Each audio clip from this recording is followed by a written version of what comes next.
Thomas Edward Lawrence یا Lawrence of Arabia 16 اگست 1888 کو Wales کے ایک معمولی سے خاندان میں پیدا ہوا۔ وہ 5 بھائیوں میں دوسرے نمبر پر تھا اور اس کے والدین نے ابتدائی عمر سے ہی اس کی تاریخ اور آثار قدیمہ میں دلچسپی کی حوصلہ افزائی کی۔ لارنس نے جیزس کالج آکسفورڈ میں آثار قدیمہ کی تعلیم حاصل کی اور اس کے بعد وہ شام اور فلسطین میں آثار قدیمہ کی تلاش کے لیے کیے جانے والی کھدائی کا حصہ بنا۔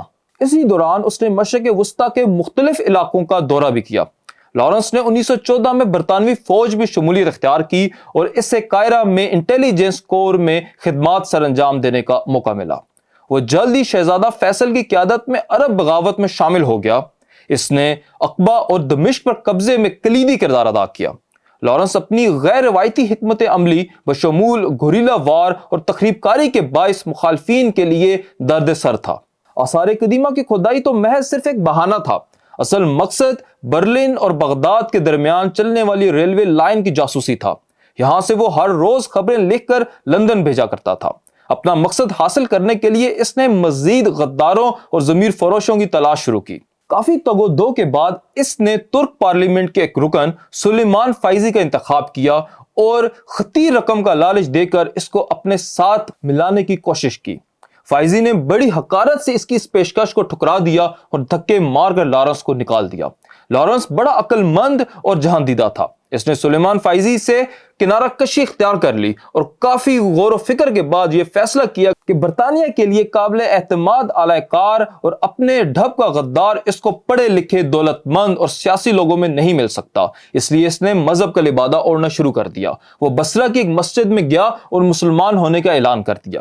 عربی لباس پہنتا تھا، عرب سیرا نشینوں میں گھل مل جاتا تھا۔ لارنس نے بدوؤں میں 2 لاکھ پاؤنڈ ہر ماہ تقسیم کرنا شروع کیے۔ اس نے پاؤنڈ پانی کی طرح بہا دیے۔ عرب اس کو اپنا محسن اور مربی سمجھنے لگے اور ان کی مدد سے لارنس نے گورنر مکہ حسین ہاشمی تک رسائی حاصل کر لی اور اپنی چرب زبانی اور مکارانہ چالوں سے حسین ہاشمی کو گمراہ کرنے میں کامیاب ہو گیا۔ پاسبان حرم کو شیشے میں اتارنے کے بعد لارنس نے اپنی پوری توجہ حسین ہاشمی کے بیٹوں عبداللہ علی، فیصل اور زید پر مرکوز کی۔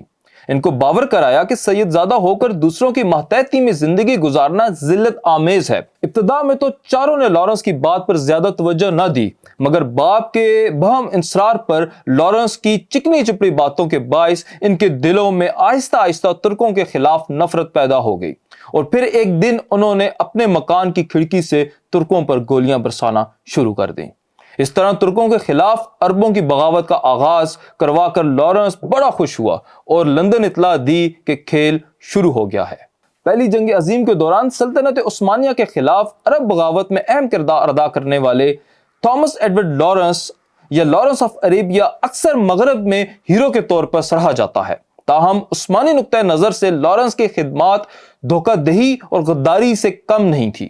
1916 میں لارنس، جو اس وقت ایک نوجوان انٹیلیجنس آفیسر تھا، کو عثمانیوں کے خلاف عرب بغاوت کی صلاحیت کا اندازہ لگانے کے لیے عرب بھیجا گیا تو اس وقت مشرق وسطیٰ میں سلطنت عثمانیہ غالب تھی اور عرب ان کی رعایا تھے۔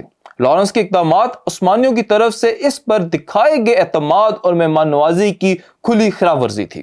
وہ عثمانی سرزمینوں میں مہمان رہا، ان کی ثقافت کا مطالعہ کیا اور مسلمانوں کی زبانیں سیکھتا رہا، اور پھر اس نے عثمانیوں کے خلاف سازش کر کے ان کے احسان کا بدلہ دیا۔ اس نے خطے کے بارے میں اپنے علم اور عربی میں اپنی فراوانی کا استعمال عرب رہنماؤں کو دھوکہ دینے کے لیے کیا، ان کی عثمانیوں سے ناراضگی کو ہوا دی اور انہیں عثمانیوں کے خلاف اٹھنے کی ترغیب کی۔ لارنس کی چالیں خطرناک اور بے رحم تھیں۔ اس نے سلطنت عثمانیہ کے کنٹرول کو کمزور کرنے اور ان کی سپلائی لائنوں میں خلل ڈالنے کے لیے گوریلا جنگ، تخریب کاری، پروپیگنڈا کا استعمال کیا۔ اس نے بغاوت میں شامل ہونے کے لیے عرب قبائل کو رشوت دی اور مجبور کیا۔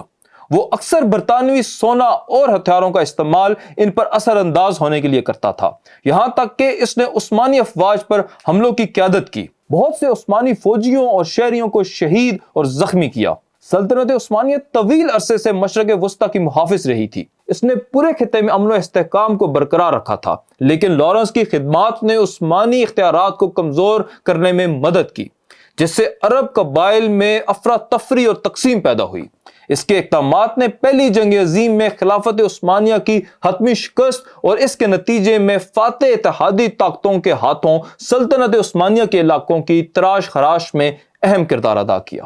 لارنس آف اریبیا ایک غدار اور چالاک انٹیلیجنس آفیسر تھا جس نے برطانوی مفادات کو آگے بڑھانے اور عثمانی اتھارٹی کو کمزور کرنے کے لیے عرب قوم پرستی کا استحصال کیا۔ اس کے اعمال عثمانی اعتماد اور مہمان نوازی کے ساتھ خیانت تھے اور اس کی میراث آج بھی جدید مشرق وسطی میں محسوس کی جا سکتی ہے۔ لارنس کی ذاتی زندگی بہت سے مسائل کا شکار تھی۔ وہ بہت زیادہ شراب پینے والے شخص کے طور پر جانا جاتا تھا اور وہ کئی سکینڈلز میں ملوث تھا، جس میں ایک نوجوان عرب لڑکے کے ساتھ اس کا تعلق بھی شامل ہے۔ لارنس کو جسمانی اور ذہنی صحت کے مسائل کا بھی سامنا کرنا پڑا، جس میں سر کی چوٹ شامل ہے، جسے آج کے دور میں پوسٹ ٹرامیٹک سٹریس ڈس آرڈر کے طور پر جانا جاتا ہے۔ لارنس کی میراث پیچیدہ اور متنازع ہے۔ اس کی میراث آج کے جدید مشرق وسطی میں محسوس کی جا سکتی ہے، جہاں اس نے جن تقسیموں اور تنازعوں کو پیدا کرنے میں مدد کی وہ آج بھی ابھر رہے ہیں۔ عرب بغاوت میں اس کے کردار اور عربوں کی آزادی کے لیے اس کی کوششوں کی وجہ سے بہت سے عرب لوگ آج بھی اس کو ہیرو تسلیم کرتے ہیں۔ تاہم دوسروں کے لیے اس کے اقدامات سامراجی اور عرب عوام کے ساتھ اس کے سلوک کو توہین آمیز اور نسل پرستانہ قرار دیتے ہوئے تنقید بھی کرتے ہیں۔ ناظرین کرام، یہ تھا آج کا ہمارا کردار لارنس آف اریبیا۔ ہمیں یہ بات ہرگز نہیں بھولنی چاہیے کہ چاہے 1400 سال پہلے کا نبی آخر الزمان صلی اللہ علیہ وسلم کا دور ہو یا آج کی 21ویں صدی ہو، یہود و نصارہ نے ہمیشہ مسلمانوں کو گرانے کی، مسلمانوں کو تقسیم کرنے کی کوشش کی ہے تاکہ وہ ان کے اوپر راج کر سکیں۔ مغرب کی دنیا آج بھی بریک اینڈ رول کی اسٹریٹجی کے اوپر کارآمد ہے۔ آپ دیکھیں کہ مشرق وسطی کے اندر آج بھی وہی سارے آپ کو حالات نظر آئیں گے جو کہ پچھلی صدی میں تھے۔ آج بھی وہاں پر کوئی مصری ہے، کوئی یمنی ہے، کوئی سعودی عرب سے تعلق رکھتا ہے، لیکن کوئی بھی ایک عرب ہو کے، ایک مسلمان ہو کے نہیں سوچتا ہے۔ پچھلی صدی میں بھی اسی طرح سے ہی یہ صرف لارنس آف اریبیا کی کہانی نہیں ہے، اور بہت سے اس طرح کے انٹیلیجنس آفیسرز انہوں نے یوز کیے تھے جو کہ مسلمانوں کے خلاف لڑواتے رہے، اور مسلمانوں کی ایک عظیم سلطنت، ایک عظیم خلافت جو کہ پچھلے 800 سال سے مسلمانوں کی خدمت کر رہی تھی اور حجاز کے دفاع کی وہ ضامن تھی، اس کو گرایا گیا، جو کہ مسلمانوں کے لیے پچھلی صدی کا ایک بہت بڑا المیہ تھا۔ تو یہ تھی آج کی ویڈیو۔ امید ہے کہ آپ کو اس انفارمیشن سے بہت زیادہ جو ہے تو وہ اضافہ ہوا ہوگا آپ کے نالج میں بھی۔ اس طرح کی اور مزید انفارمیٹیو ویڈیوز دیکھنے کے لیے سیاسی رنگ کو سبسکرائب کریں اور ساتھ لگے بیل آئیکن کو بھی ضرور کلک کریں۔ اپنا خیال رکھیے گا۔ خدا حافظ۔